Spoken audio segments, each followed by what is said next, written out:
MLB Talk, New York's #1 baseball podcast. Now here's your hosts, Chris Pizzaya and Rob Maraska. And welcome to a new episode of NYMLB Talk with your hosts, Rob and Chris. And remember, you can follow us on Twitter /X at NYMLB Talk.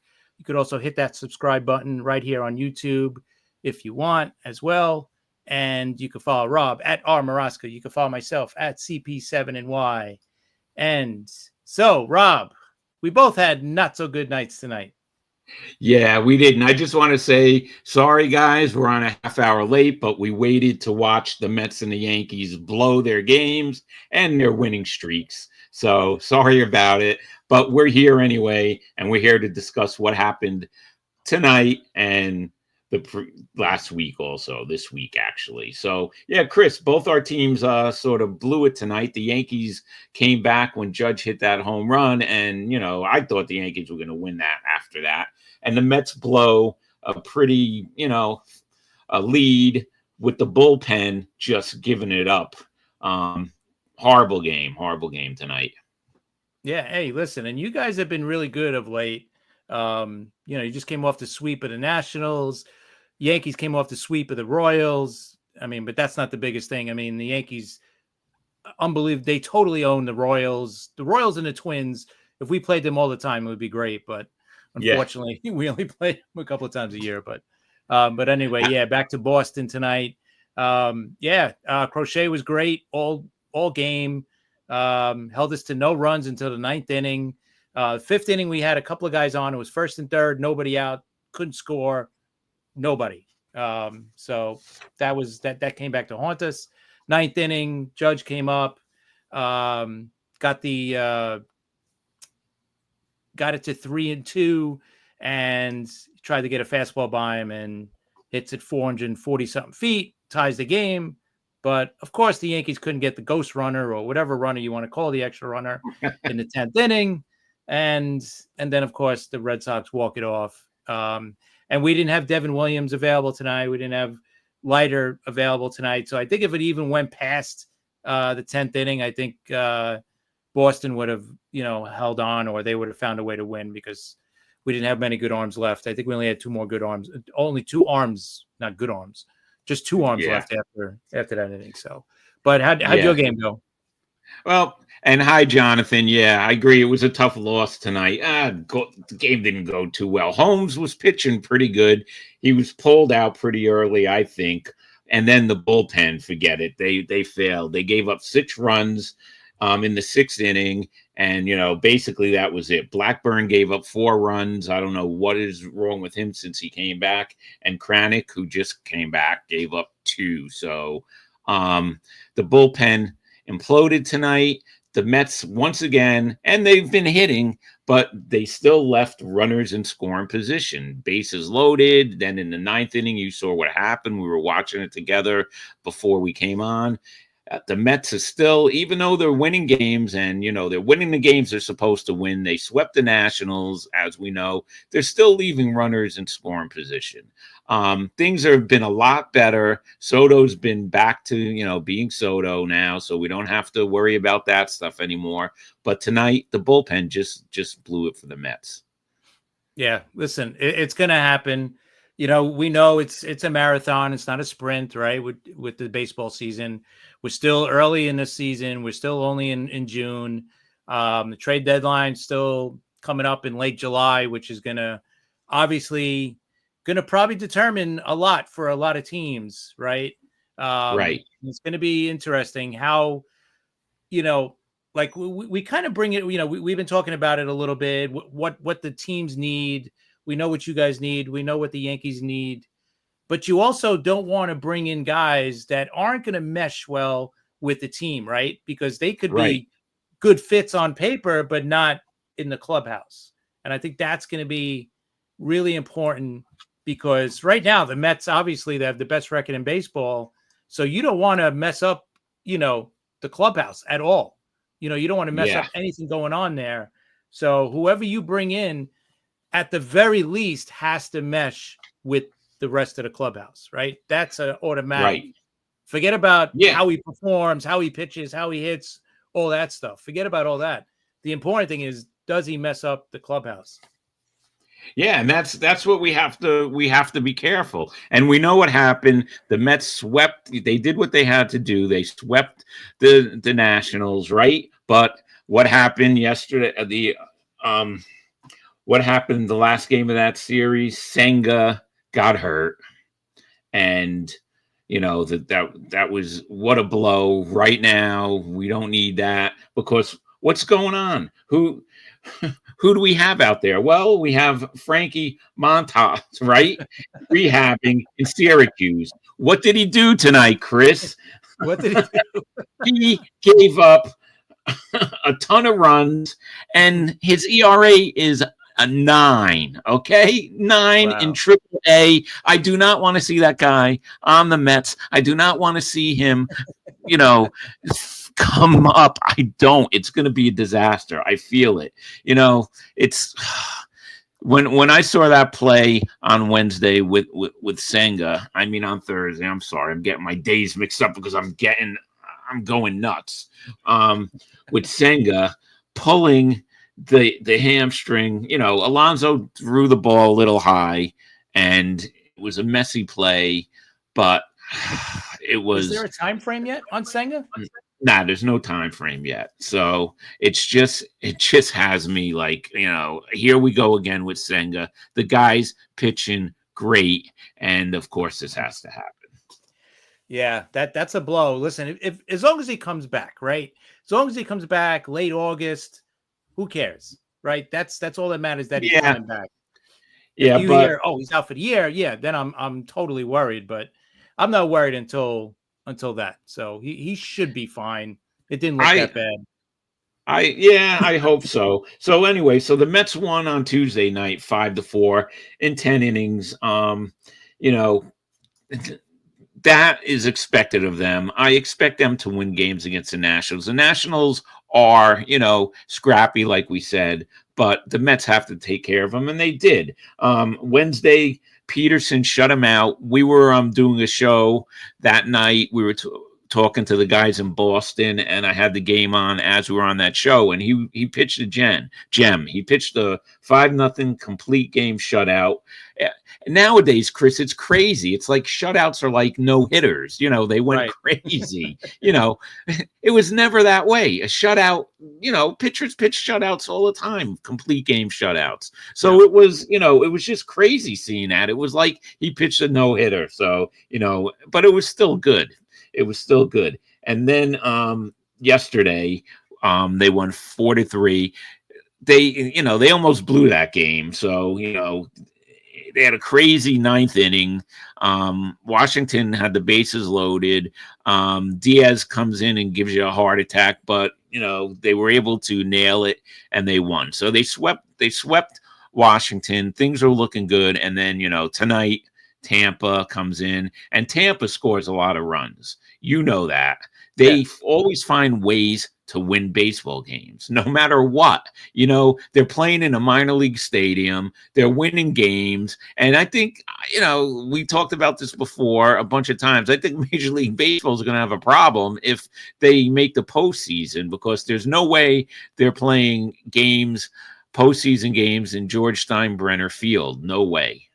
Right. Yeah, I don't see that happening either. So, but yeah, no, definitely Major League Baseball is going to start to get nervous, in August, if it stays the way it is right now with Tampa playing as well as they are. Yeah, I'm sure they're going to start getting worried that you're going to have to move them. But I mean, you got the Marlins Stadium right there, right? Not too far away. Do. I would think it's going to, I would think that's where they'll play their game, but who knows? Are they going to make the playoffs? Right now, they're playing great. I shouldn't say great, very good. So we'll see what happens. But how did Holmes look tonight? He looked good. That's why I think it was just pulled. I think he was tired, or the pitch count wasn't really that high. He looked good listen, I cannot complain about Holmes. He's looked good all season. He had a couple of not so good starts, but other than that, he's he's been good. But maybe they're going to start really watching his pitch count now as the season goes on, because like you said, this is the most he's pitched, right, in the major leagues already. So, I mean, he was a reliever for the Yankees, and he was a reliever, with I think he started game for the Pirates, right? Did he start? I know down in the minors he did.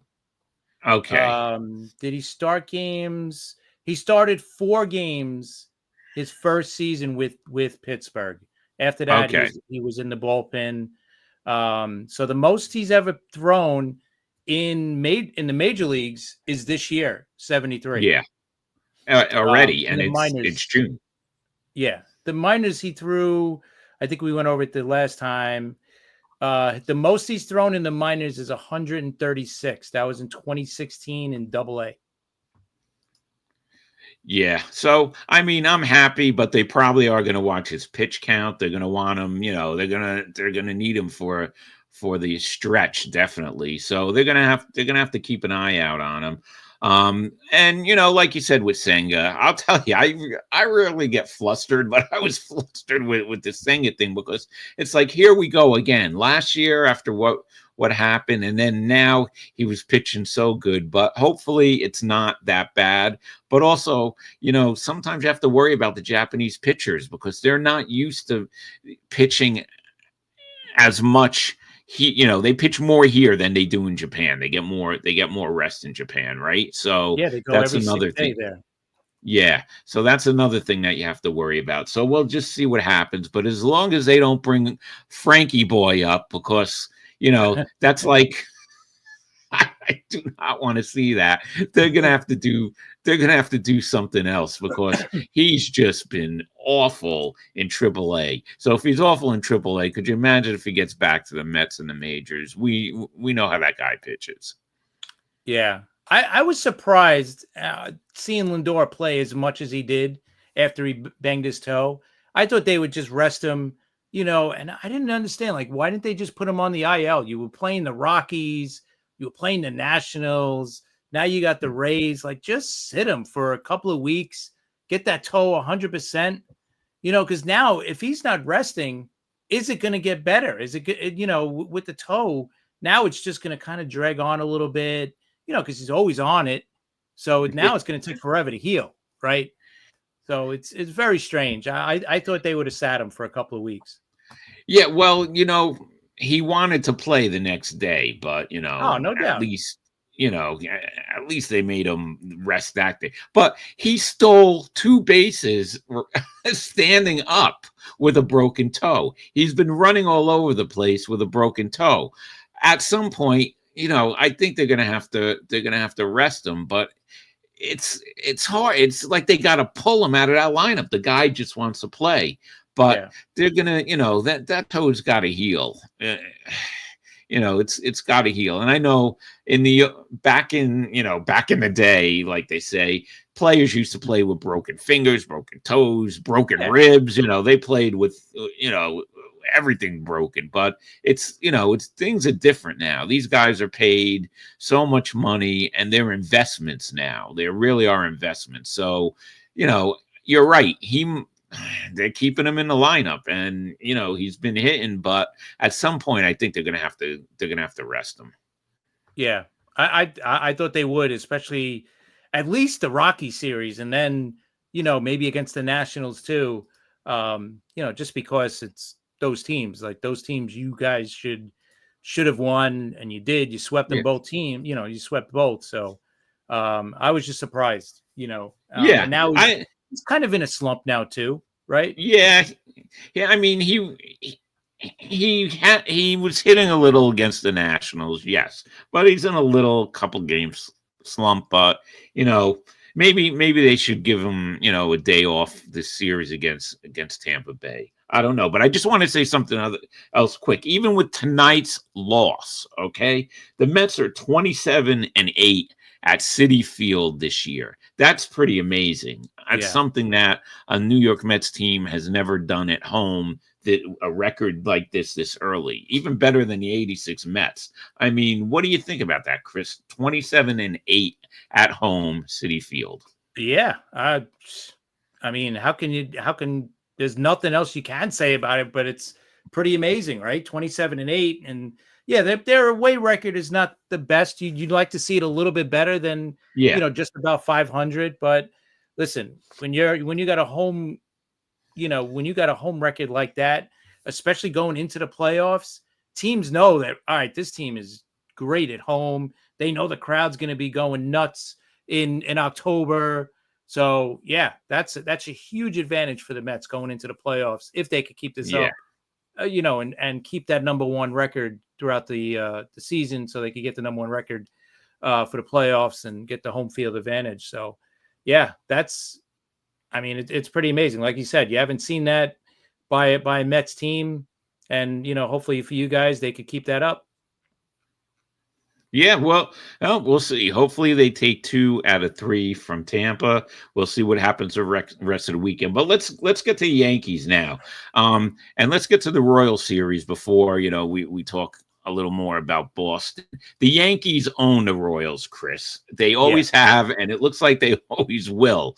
What did you think about the series and the sweep? They swept the Royals for the season also. Yes, yeah. Yeah, and you know what? And Kansas City's kind of reeling right now too. Even before we played them, they weren't playing great. They're not getting the pitching like they used to. Not they used to, like they got last year. And offensively, let's say it the way it is. It's basically Bobby Witt, and Perez is okay still. He's not, but he's getting older. He's starting to show his age.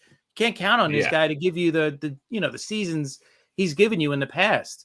And you need more help for Bobby Witt.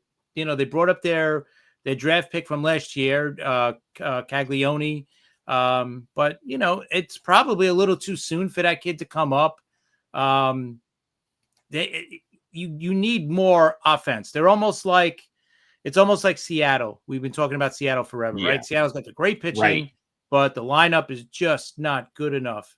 And they were hitting great this first half for a while, but they've started to come down a little bit, right? Houston's taken over in that division. So, but yeah, Kansas City is just offensively, they're just not that good. So if you could get on their pitching, you're going to beat this team. If you score some runs, you're going to beat them, because Kansas City's not a team that's going to score 6, 7, 8 runs against you. So, and that's what happened. Yankees won the first game 10-2, second game 6-3, and then the last game was a shutout, 1-0. Just Kansas, like I said, you shut down Bobby Witt, that offense is done if that guy's not getting it done. Yeah, I agree. So, and Seth Lugo looked pretty good yesterday against the Yankees. He only pitched 5 innings, but the Yankees, that they won in the 9th inning on that weird play, right? Yesterday. Yeah. But we'll take it. That's that's a win. You put in your pocket and you're like, we'll take that. It's a lucky win, but again, Kansas City is just not an offensive team, so you're going to shut that team down most of the time. I'm not saying a shutout, but before that, they scored 5 runs in just the 2 games prior to that game. So, that's basically Kansas City this year. Last year, they got so much better pitching, and their offense was a little bit better, right? They got a little bit more from their, especially from Pasquantino had a really good year last year before he got hurt towards the end of the season. This year he's been good this year. But they need more. You don't have, you look up and down that lineup, and nobody's scaring you. If you could kind of pitch around Bobby Witt, you could get through that lineup pretty easily. So, but then and then you get tonight with Boston. Yeah, what's going on with Boston right now with the Yankees? I thought, the last series, I thought the Yankees were gonna take the series from Boston, and they didn't. And then tonight, is it just, because Boston hasn't been hitting that well? We discussed that before. We talked about Boston, the other night we were guests on a show on Wednesday night, Chris and I, and from the Boston Sports Entertainment Network, and we were talking, we talked about Red Sox Yankees, and both me and Chris said, we think the Yankees would take 2 out of 3 this weekend. What's going on with Boston playing the Yankees? Yeah, you know what? Listen, right now they're not having their best season. It hasn't gone the way they want. And right now they brought up 3 of their top prospects, right? You got Christian Campbell, Roman Anthony, and Marcelo Meyer. So this is like kind of, I don't want to say a rebuild year, but it's almost like, let's bring these guys up and let's see what they could do, right? And take the ups and downs with them this first year. And then hopefully the 3 of them will be really ready to go next season. So this is almost like a trial and error type of season for them. Or at least for the first month or two, you can't expect these kids to come up and, produce like they were in AAA. So, but listen, and their pitching other than Crochet has not been that great. Bullpen's been, not so bad. You got Chapman closing, pitching really good, but the rest of the bullpen's been kind of iffy. So it's just a season that hasn't gone the way that they thought it would go. And I thought Boston would be better too, myself. I think we talked about that. Yeah, I think I had them winning the division this year with the Yankees getting the wild card. I think we both did. I think we had the Red Sox winning the division and the Yankees the wild card. So yeah, we both did. So it's kind of a shock. And Crochet, except for one pitch tonight, the guy pitched lights out. Yeah, I mean that's the guy that they traded for, and you could see why so many other teams were looking to trade for this guy because he is that good. He had electric stuff and you know what? The last time we seen him, he wasn't that good, and I think we got 5 runs off him last week, and we didn't beat him. So. Yeah, that was the Sunday night game, the Sunday night baseball game, right? Sunday night. I think the Saturday night game. Was it the Saturday night? I think okay. So. Yeah, sure. That's right. So yeah, the Yankees. He didn't do too good against the Yankees, but tonight, lights out, one mistake, and that was it. And I thought the Yankees were going to cash in on that, but we were talking, before the show, you didn't think the Yankees were going to win tonight anyway. So yeah, no, you know what? They didn't have their top relievers. We didn't have Devin Williams. We didn't have Leiter available tonight. So I knew once it got into extra innings and you got through Cruz, and Loaizaga, I was like, all right, it's not going to be good, especially if they can't score more than 1 run. And they didn't even score the 1 run in the 10th inning. So they couldn't get the ghost runner in, which is frustrating. Volpe tried to steal third. It was a bang play. They called him safe, and then they went to the review, and they overturned it. Then he's out. I don't know. And then the play down the line, that was another close play. That one could have been a double, but instead it was a foul ball by DJ. So. Yeah, a couple of bad plays. Volpe, maybe he shouldn't have tried to steal third, but you can't really kill him because he looked safe, or at least it looked like a tie. It was close. It was very close. Really reversed, but they reversed it anyway. So, but that I was a little shocked that they reversed it, but me too. Yeah, it looked too close to, you're really not supposed to reverse a call if it's that close, but whatever they do in the replay center, they do. But the Yankees, tough loss tonight. I think the Yankees are going to come back tomorrow. I think I still call for them to win 2 out of 3 from Boston. I think so too. Tomorrow's the pitching duel is a little bit better, pitching matchups a little better in our favor. You got Rodon against Dobbins. Dobbins, of course, we know what he said about, never going to sign with the Yankees and all that. It is what it is. But I like our chances with Rodon going tomorrow. And then Fried is going Sunday. So, that has to be a win Sunday at the very least. That's got to be a win. on Father's Day. Hopefully wins it for all of us fathers out there. And Rodon pitches the way he has so far this year. Didn't pitch great against the Red Sox the last time. So let's see how he does this time. But I feel much better about Saturday and Sunday. Tonight, I didn't like the matchup. Obviously, their best pitcher against our basically worst pitcher, Yarborough. And they lit him up the last time. But he pitched, he only lasted 4 1/3, I think, tonight, or 4 2/3. So, but still, no runs for him, or 1 run, for him. So, Chris, let's talk about Dobbins for a second, because we talked about it the other night, and what he said. Is that just, I heard that the other guys told us that he was a trash talker in the minor leagues, right? Yeah. So is this just him trash talking? I mean, a rookie saying, something like that. And we've talked about this before. It's one thing if Ken Griffey Jr. says he's never going to play for the Yankees, right? But for Dobbins to say that, I call him out as BS, because that's BS. You're going to, if the Yankees, listen, if you get traded to the Yankees, you're going to play for the Yankees. Or if you say he becomes a great pitcher and he's a free agent and the Yankees overwhelm him, he's going to pitch for the Yankees. I don't want to hear that. I'll hear it from Ken Griffey Jr. All right. But I'm not going to listen to a rookie say something that stupid. Right. Yeah. It is what it. I mean, listen, I like the trash talk between teams because we don't see it that much anymore, right? We were talking about that too, like this new age of baseball. In all the sports, all the players, they all love each other. They're all friends now. It's not like the old days where literally the Yankee players hated the Red Sox players, or Mets players hated the Braves players, or the Phillies, right? There was hatred there. It's not like that anymore.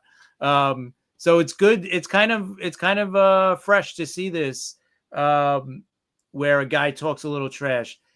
Should it be a rookie, making only his 5th or 6th start saying that? Probably not. But I personally have no problems with it. Yeah. I just laughed because I'm like, oh, because we're just not used to it, lately. Yeah. We haven't seen this in a while, so I like it. I'm sure the team said something to him too. But listen, you would never see, Pete Rose hug Mike Schmidt, unless they played together on the Phillies. So that's a bad example. I know they played together, but you know what I mean. So you would never see anything like that. You would never see Bob Gibson hug anybody.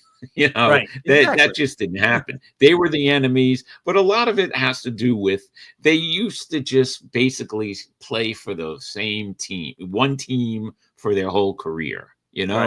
That's basically what. So they weren't, traded, and in the 60s, they weren't free agency. So that's probably why it was like that. And baseball was just totally different. Now they're all friends. They're all hugging each other. They're all talking on the field, and having a good time. So it is fun. You're right. It's fun sometimes to see some trash talk. Really, it's great. Who was great for that?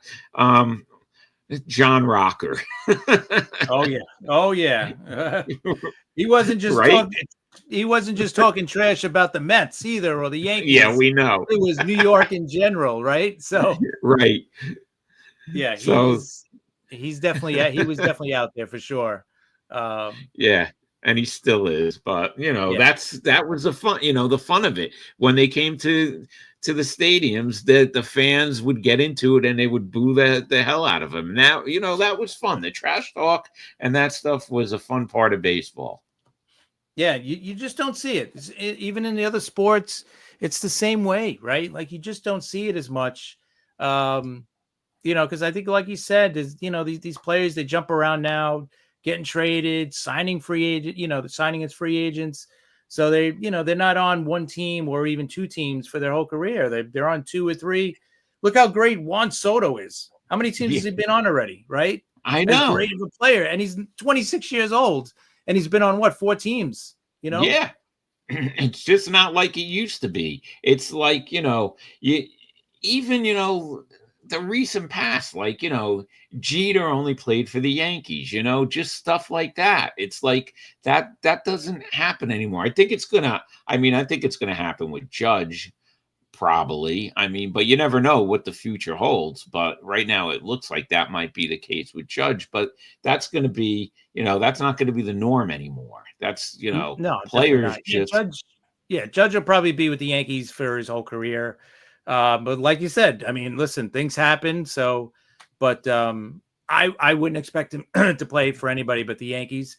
But we'll see, But yeah, it was a little bit of a surprise when Dobbins said that, because first of all, it's like most people are like, who is this guy?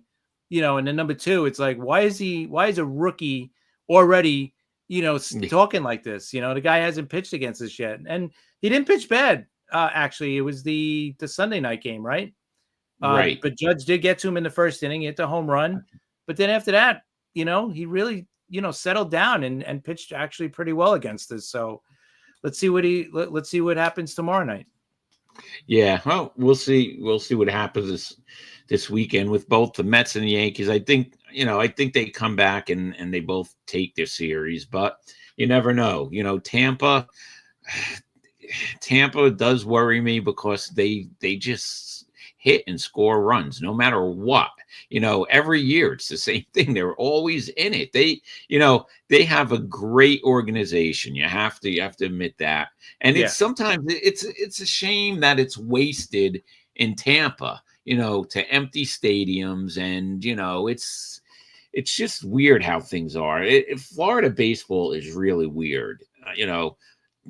When the Marlins won, then I understand both times they were dismantled, right? But they don't keep a fan base. Those stadiums are empty all the time.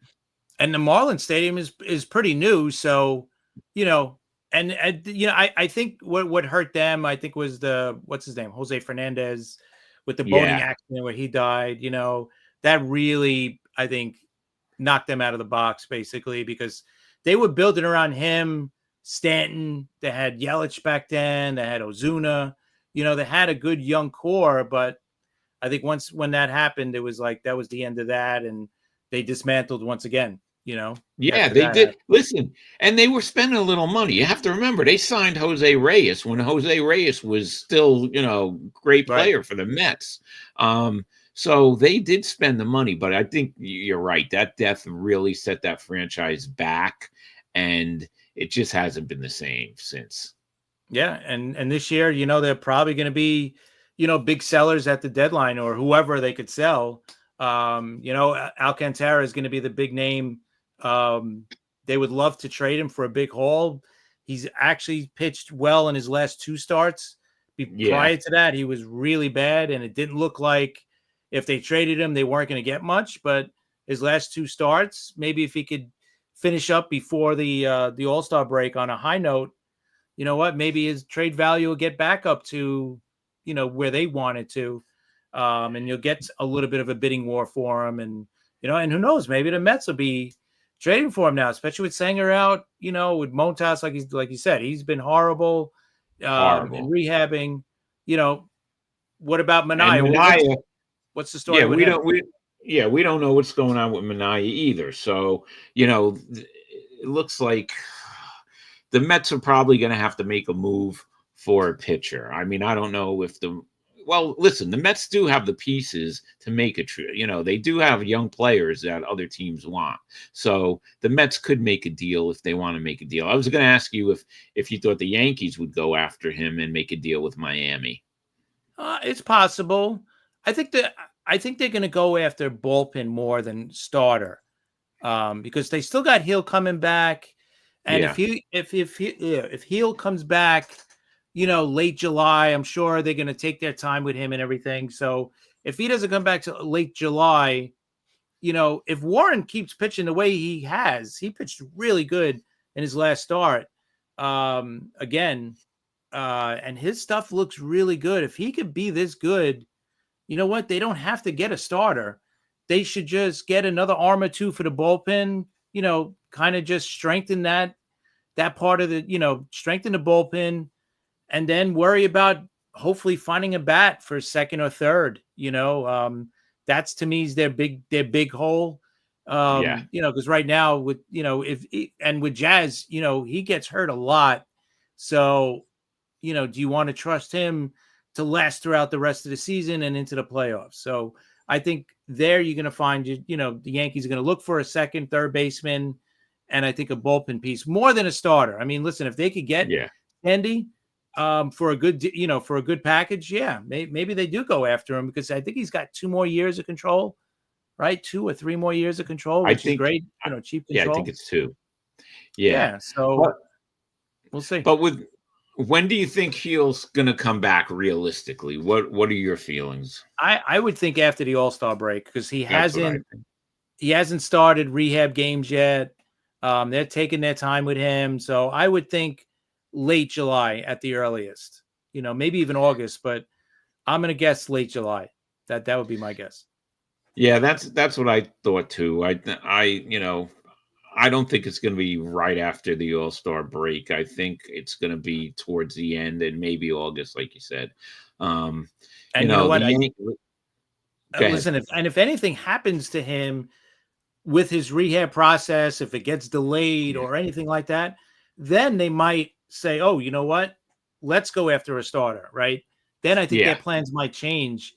But, I mean, right now, if you got Fried and Rodon as your 1 and 2, Schmidt's been pitching well, Warren's been pitching well, and Yarbrough could hold it down until, Hill returns. And you got the other guy that's rehabbing now too, Brubaker, who they had signed last year from Pittsburgh. If he could come back and give you innings, they might put him in the bullpen. That's another arm that nobody's really talking about. So we'll see. But I still think they're going to get at least an arm for the bullpen, and they're going to look for that extra bat, second or third base. What do you think the Mets right now? Obviously, starting pitcher is a problem, but what else? Do you think they're good at third with who they got in the mix? It's up and down. I think, I think with Maurizio, I really think that he's got to go back down, and he just needs to play more there, because, he hit a 1 home run, but he has not been hitting. So, they brought him up, they tried, but I really think it'd be better if he goes down. Beatty's running hot and cold. He's having a good game here, and then he's having a bad game. So, Beatty's doing all right, but the Mets may be making a move for one more bat. Possibly for third base. I don't know. It's just the Mets. It's right now. It's just weird with the Mets because the hitting. They're streaky.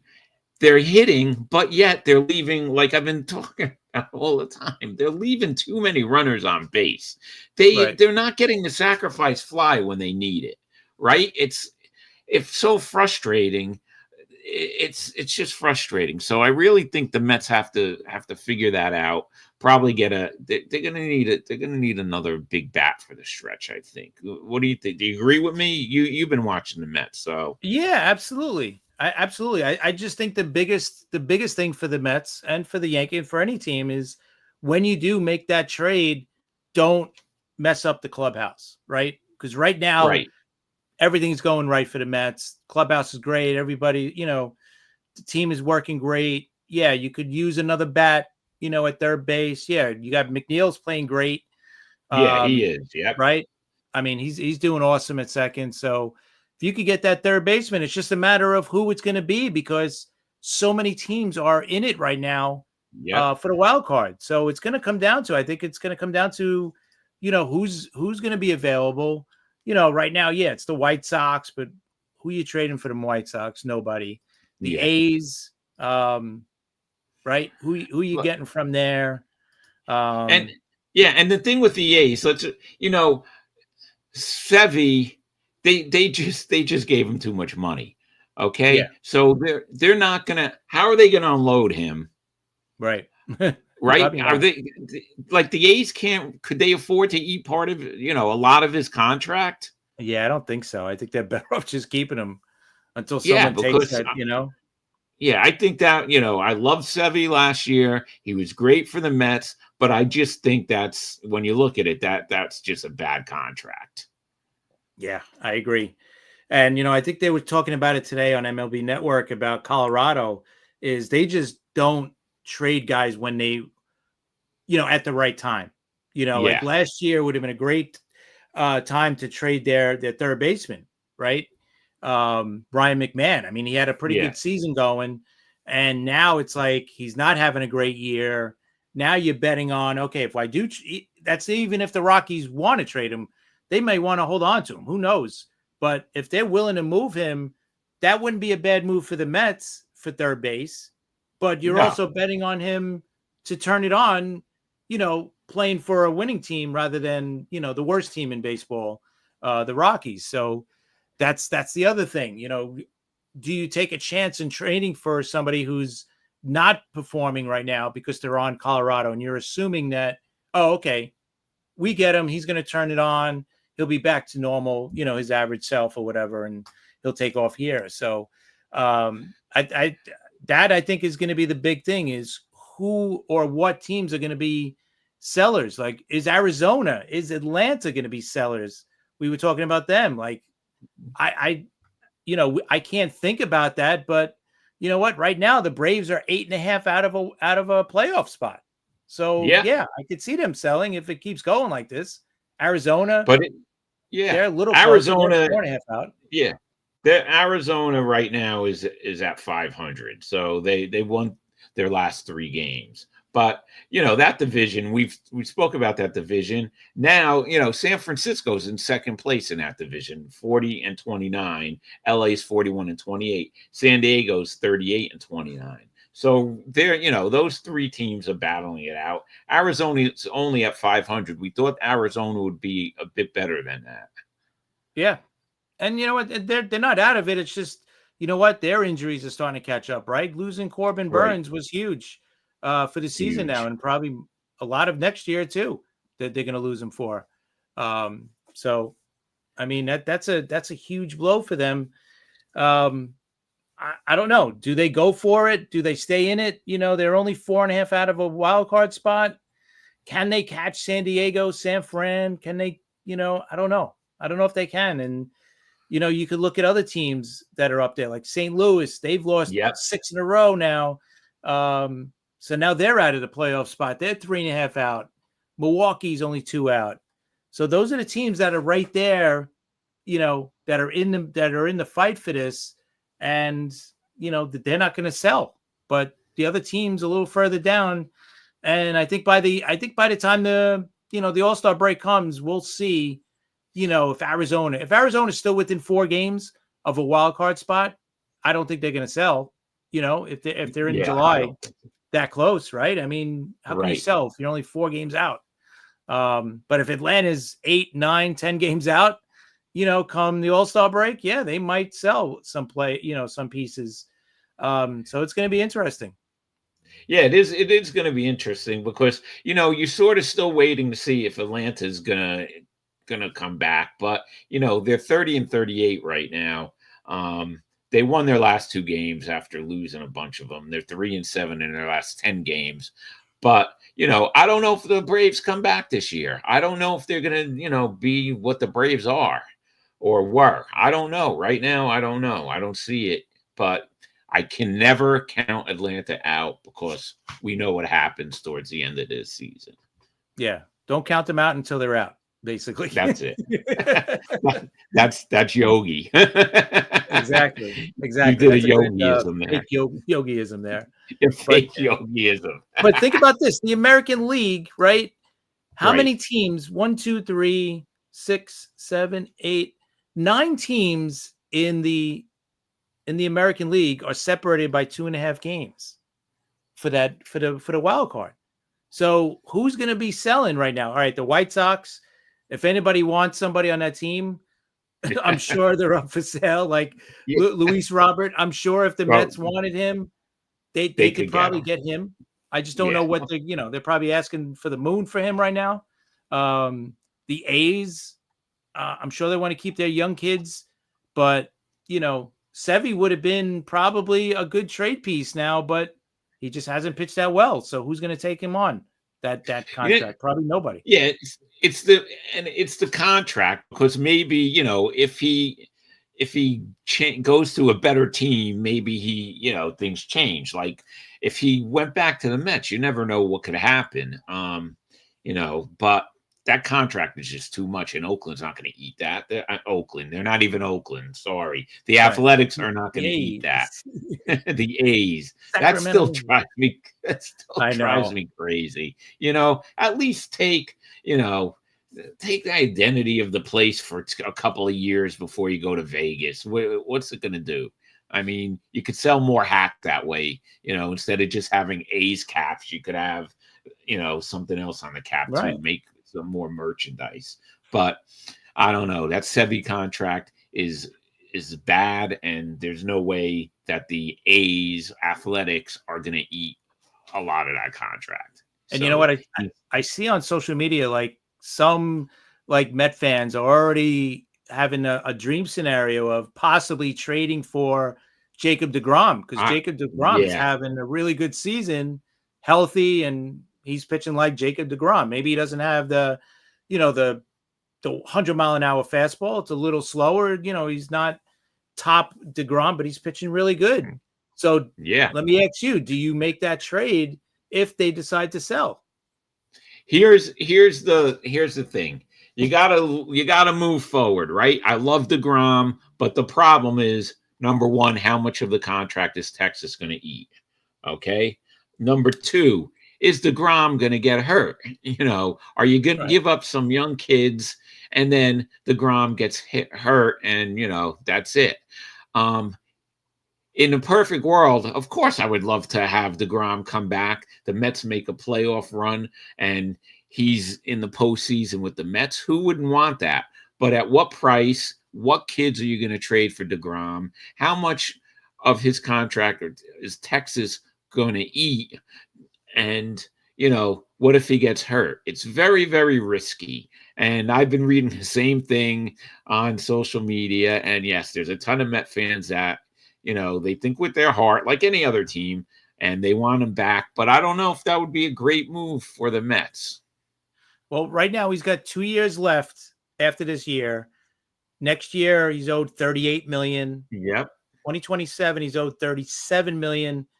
And then he has a $20 million club option for 2028. That's Chris. That's a lot of money for someone who he gets hurt all the time. Listen, he's been pitching. He's been deGrom when he's pitching this year, right? It's great to watch. I'm happy for him. Love the guy, but I don't know. I don't know how much Texas would pay of his contract, if Texas would even do that. And, what if he gets hurt? That's a big gamble. Yeah. I mean, listen, you guys made the deal already with Texas, right? Was it Scherzer at the time, right? Yes. And you traded him to there, and you got, what was it, Acuna, I think, because you took on a lot of Scherzer's money. Or That's no, I'm right. sorry. You took on a lot. You ate a lot of his money. Yeah. Does Texas do that? Does Texas eat a lot of deGrom's money, but then you'd have to give him a better prospect? So if you took on deGrom, could you imagine if it's Acuna?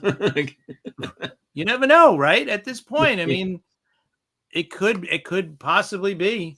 But yeah, it's an interesting, like I said, I think a lot's gonna be determined right now in both leagues. A lot of these teams are hovering right in that, that gray area where it's like, nah, we're not going to sell, but we may not, buy either right now. Right. But if we could go on a hot streak and go into the All-Star break, 3 games out, 2 games out of a playoff spot, we're going to go all in, and the Mets, right? With Cohen. Cohen is willing to take on money. That's the thing, right? Cohen is willing to take on money. So would he be doing the complete opposite in taking deGrom's contract? Would he be willing to take that on, and maybe give up a less prospect and take the chance? Because he can take the chance, right? Cohen is one of the few owners that could take on 37, 38 million, whatever I just said, that's left on this guy's contract. Not many owners would do that. Cohen might take a shot. You listen. You never know. You never know.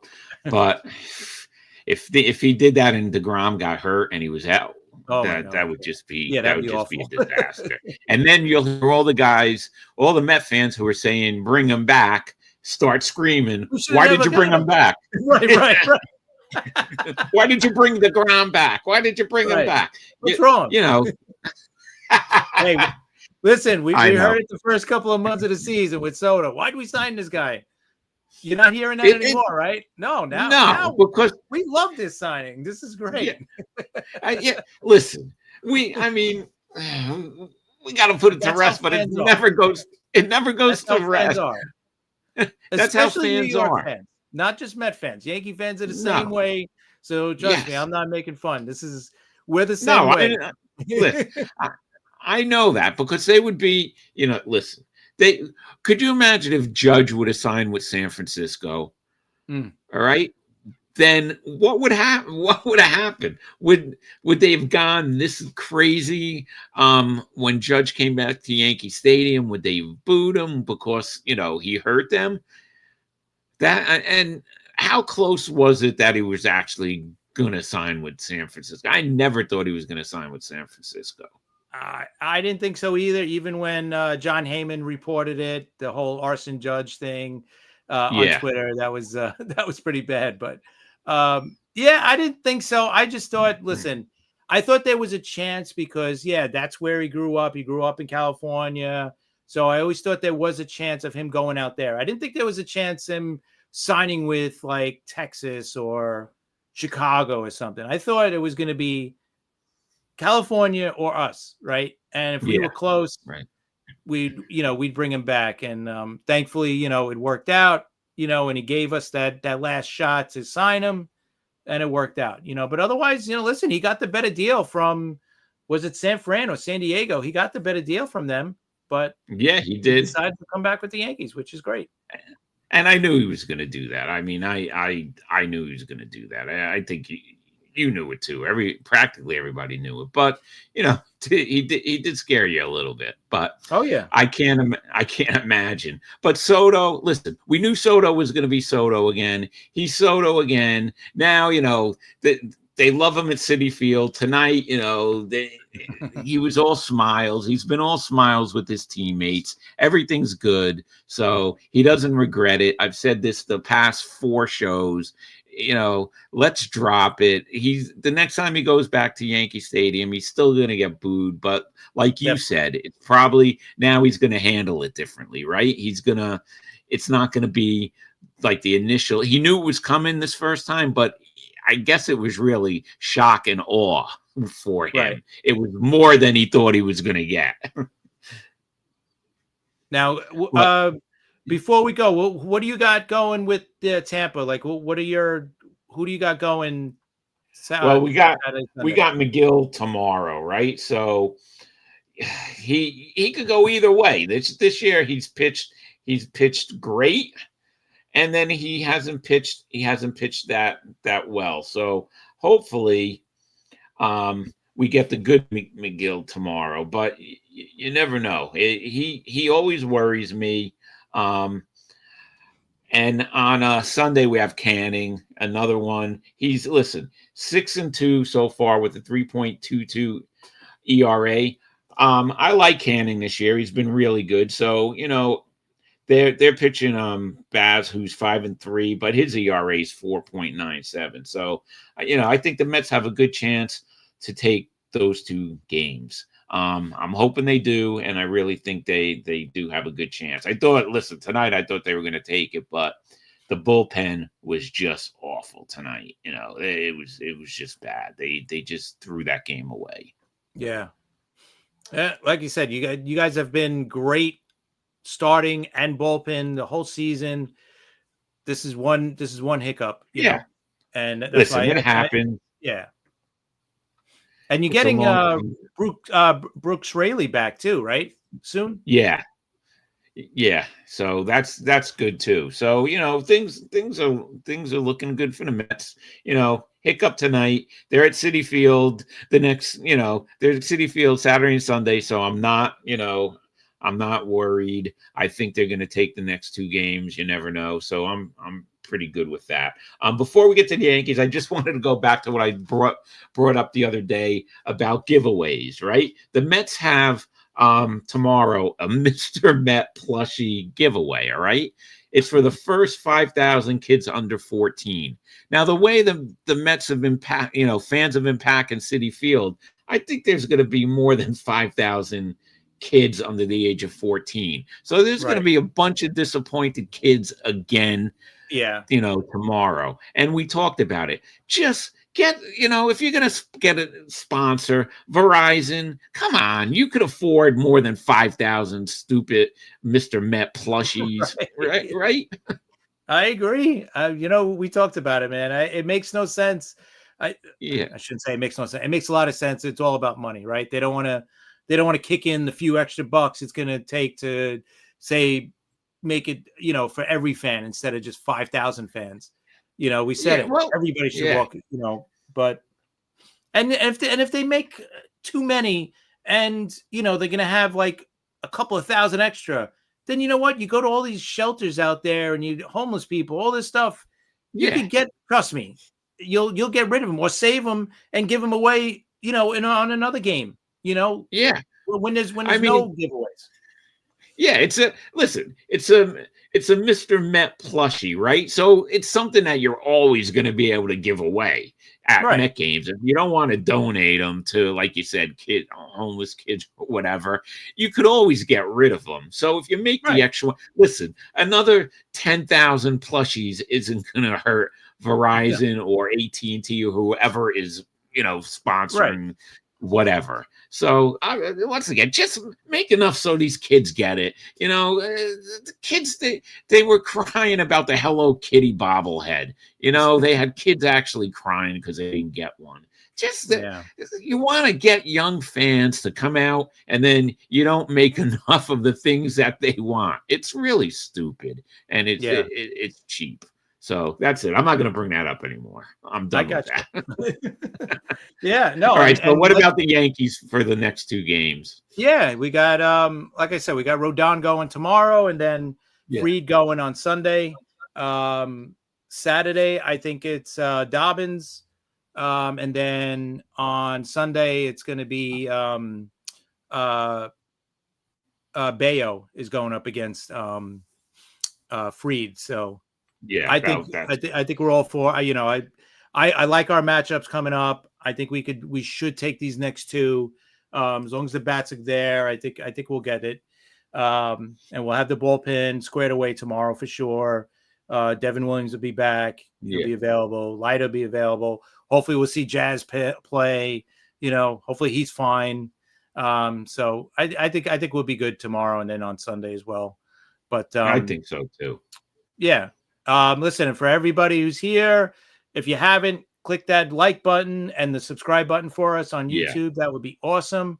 We definitely appreciate it, and we appreciate you coming on with us and hanging out with us as well. We should be back Monday. Time, right? Yeah, Chris. Well, we'll be back at 3:00 on Monday. I just wanted to, before you finish, I just real quick wanted to say we'll be back at 3:00 on Monday, and we're going to announce some guests coming on also. That's all I had to say, Chris. Sorry about that. Go ahead. No problem. Hey, no, that's good news.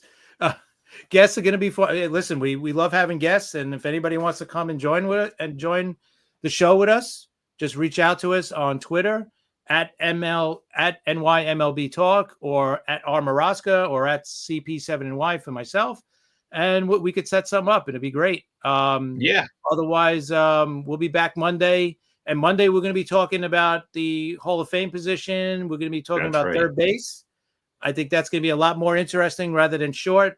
We were a little short in with some of the players there, but we did talk about a few, and it looked like so far in the poll that we put up is most people have Jimmy Rollins not as a Hall of Famer. So, which I was a little surprised. I thought there'd be a little bit more, but so far it looks like Jimmy Rollins for everybody is not a Hall of Famer. But That's Listen, right. until So, then, yeah. what else you got? Anything? Nope, that's it, Chris. All right, Great cool. show, Chris, again. Yeah. Great Awesome show again, show. Chris. Yeah. Guys, again, thank you for joining. And we'll see you guys Monday. Have a great weekend. Yeah. Happy Father's Day to all the dads out there. Have a great weekend. Definitely. You too.